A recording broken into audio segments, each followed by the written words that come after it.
Ready হচ্ছে।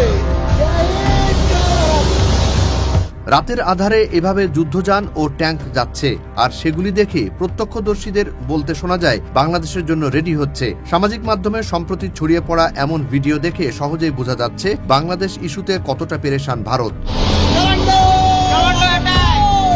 বাংলাদেশের জন্য রেডি হচ্ছে।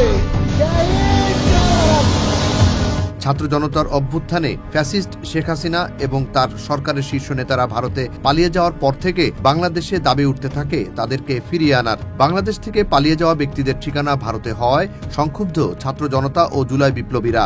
उस्मान हादी की शहादत ने बांग्लादेश को खामोश नहीं किया, उसने बांग्लादेश को झंझोड़ दिया। সম্প্রতি আধিপত্যবাদ বিরোধী আন্দোলনের বলিষ্ঠ কণ্ঠস্বর শরীফ ওসমান হাদিকে হত্যার পর ভারতের বিরুদ্ধে আরও বেশি সংক্ষুব্ধ বাংলাদেশ। ভারতে বাংলাদেশি দূতাবাস আক্রান্ত হওয়া এবং রাষ্ট্রদূতকে তলবের জের ধরে বাংলাদেশে ভারতীয় দূতাবাস অভিমুখে বিক্ষোভ করে জুলাই বিপ্লবীরা। গত বছরেই কিন্তু তারা আমাদের আগরতলার যে হাইকমিশনার, বাংলাদেশ হাইকমিশন, সেখানে তারা আক্রমণ করেছে, ভাঙচুর করেছে, লুটতরাজ করেছে, কিন্তু তার কিন্তু এখনো পর্যন্ত কোনো শুরু হয় নাই। এমন অবস্থায় গণমাধ্যমের বরাতে অনেকটা যুদ্ধ প্রস্তুতি নেয়ার খবর পাওয়া গেছে ভারতের। प्रधानमंत्री मोदी जी, अगर आप बांग्लादेश पर आक्रमण नहीं कर सकते तो प्रधानमंत्री के पद को छोड़ दीजिए। हम धर्म सैनिक अपने धर्म युद्ध से बांग्लादेश को वापस अखंड भारत का हिस्सा बनाएंगे। বাংলাদেশ সীমান্তের কাছে চিকেন স্নেক হিসেবে পরিচিত শিলিগুড়ি করিডোর ঘিরে সম্প্রতি ভারতের কিছু সামরিক তৎপরতা, সীমান্তের কাছে আসাম ও উত্তর দিনাজপুরে দুটি আর্মি স্টেশন স্থাপনের কাজ শুরুর খবর পাওয়া যায়। বাংলাদেশে রাজনৈতিক পট পরিবর্তনের কারণে নতুন ভূ রাজনৈতিক প্রেক্ষাপট এই সামরিক তৎপরতার পেছনে অন্যতম বড় ভূমিকা রাখছে বলে জানায় আন্তর্জাতিক গণমাধ্যমগুলো।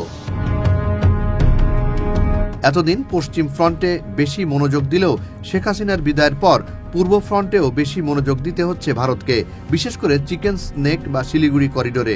শিলিগুড়ি করিডোর হচ্ছে ভারতের আঞ্চলিক অখণ্ডতা ও নিরাপত্তার প্রশ্নে খুবই স্পর্শকাতর এক এলাকা, যা ভারতের উত্তর পূর্বাঞ্চলীয় 7 রাজ্য বা 7 সিস্টার্সকে সংযুক্ত করেছে।